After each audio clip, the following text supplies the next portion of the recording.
成立半年外，台南市体育局日前举办成果发表甲未来展望的记者会，现场邀请台南市体育总会理事长吴志祥、国民运动中心的执行长，以及112年全国运动会筹备处各部会校长甲吉祥物虾皮共同来出席。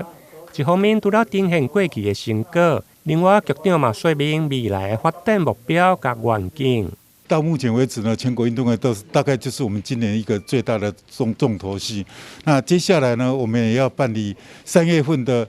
古都马拉松，7月份的世界杯U12的少棒赛。那接着下去到9月份呢，就是有现代五项的国际比赛，铁人3项。另外呢，10月份办完了以后呢，我们接着又有这个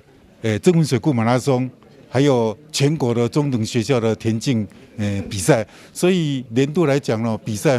是非常紧凑的，然后持续的，因为有办比赛才能提升我们台南市的竞技运动的水准。那在全民方面呢，除了我们持续在办理这个运动爱台湾的计划，落实它的整个计划的这个规划以外呢，我们在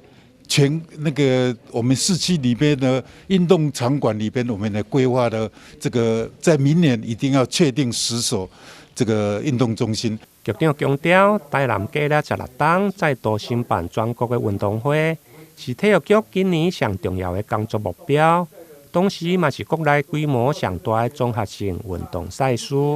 目前确定办理35种的运动比赛，预计超过12000名的选手会前来。相信比赛绝对是相当的精彩。台南新闻林根采访报道。